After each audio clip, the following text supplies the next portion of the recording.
Hello everyone, my name is Christian. Welcome to my hobby blog. Today I want to do a Blu-ray haul or 4K haul. It's been over a month, I think, of me not doing any boutique hauls. I haven't been getting really anything lately because I'm trying to save some money. And I have a lot of stuff to go through, so that's sort of the main issue right now is that I have over 50 titles that I need to catch up on, not including this new stack here that I have to show you. So let's just get right into it. I only got one title from the Vinegar Syndrome subscription week, or subscriber week, and it's going to be the most obvious one. It is an upgrade for me, a pretty big upgrade for me. This is one that I had no idea that Vinegar Syndrome was working on. They announced it, I got very excited, and I got it mostly for the new documentary that came on here, because all the other special features that are not new were already on the Shout Factory edition that I already have. And what I have here today is Stuart Gordon's From Beyond. One of my favorite Stuart Gordon movies. It's not my favorite. At least I saw a pretty interesting discussion today talking about whether it's better than Reanimator. I don't think so, but I also don't like to compare the two. I think they're both very, very dear to my heart, and I view them as near perfect.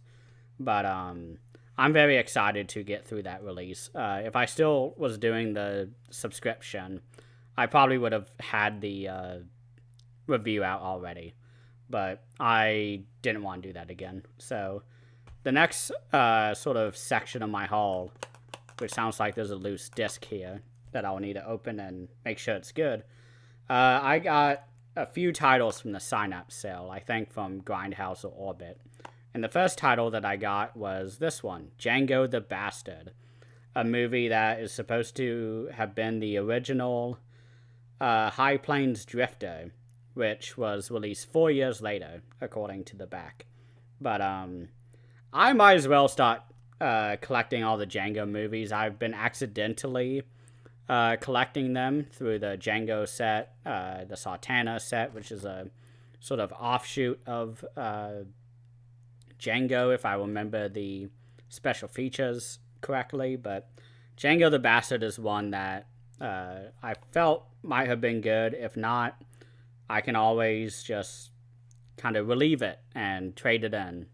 But I think the thing that pushed me over to finally get this is that it comes with an audio commentary with Troy Howarth, who I think is absolutely amazing. I love his interviews on Disconnected, but he also had a really great audio commentary for the Christopher Lee Volume 2 set for the film Dracula and Son.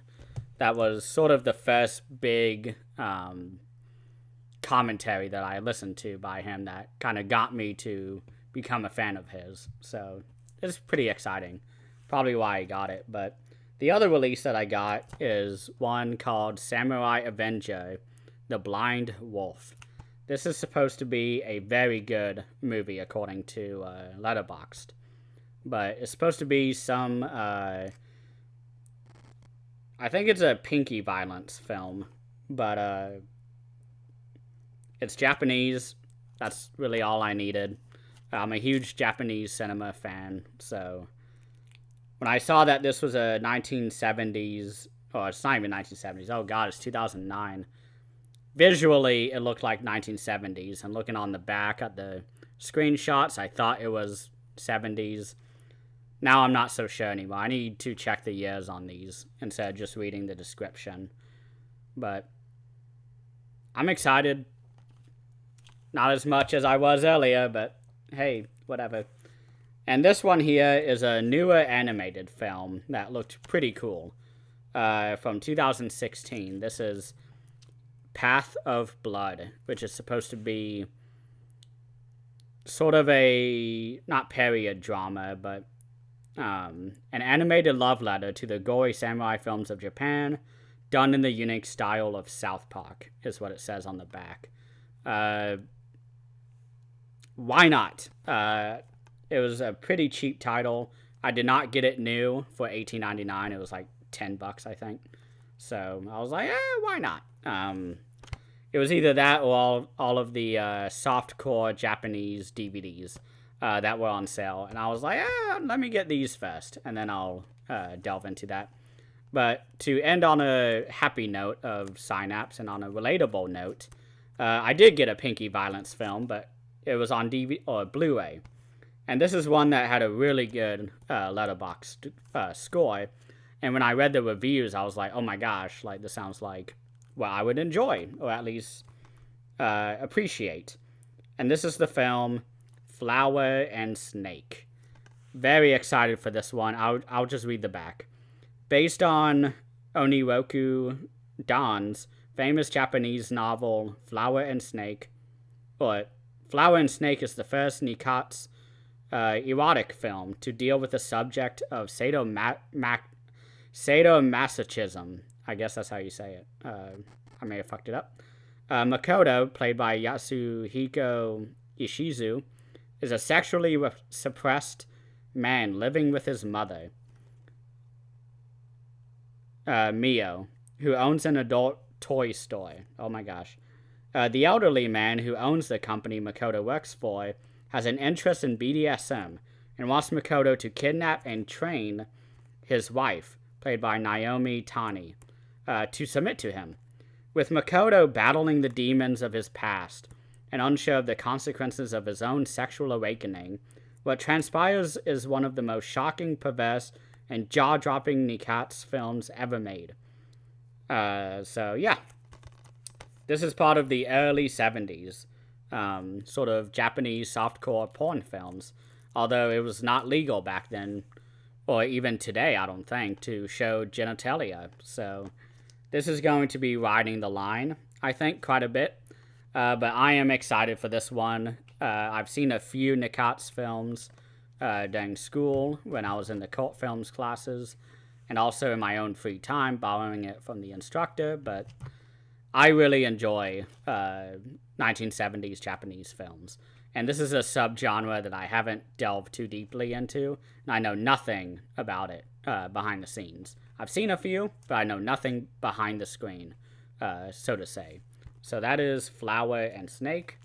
And now we're getting into sort of, I don't know, my random buys I've just been doing one at a time on Amazon or Orbit.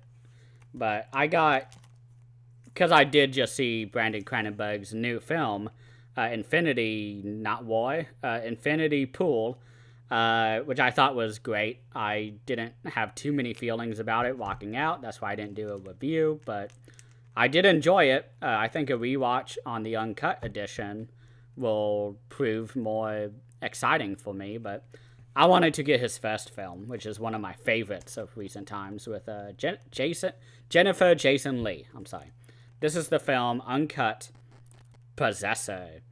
So there's not much to say about this. I may do a review on this eventually, but I really enjoy this movie. It's so cerebral. It's amazing. I love the twists throughout. I just wish there were more special features. I hope Second Sight does an edition one day. So that is Possessor by Brandon Cronenberg. And then we have a box set here that I bought because I was impatient. Because I have bought the second entry in this series. And I never bought the others because I said, I'll go buy it eventually. And it's been about 7 years since I bought the second one. And I was like, you know what? I'll just buy the box set, sell my second one. And when the fourth movie comes out soon, I will buy that and just slowly accumulate them. And then whenever the series ends, I'll get the big box set or whatever. But this is John Wick, one of my favorite action series going on right now. I love Keanu Reeves in this movie. I'm not a fanboy of Keanu Reeves. I think he's a serviceable actor. He has a lot of charisma, but I am not part of that sort of fandom where it's all centered around Keanu Reeves. He's amazing in this. I think what he does in this film is absolutely amazing.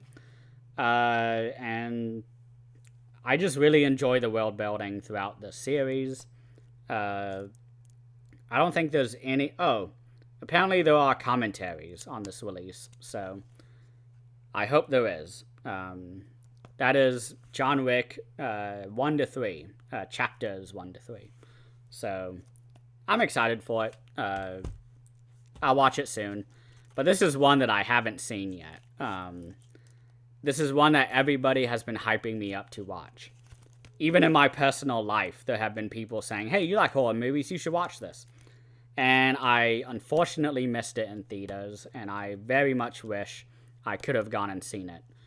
I'm talking about, of course, the film from last year, Terrifier 2. I do have it now. I did not get the first one. I heard everybody sort of shit on it, and I know that the clown dies at the end, because the entire plot of this movie is that he comes back from the dead to exact revenge, whatever.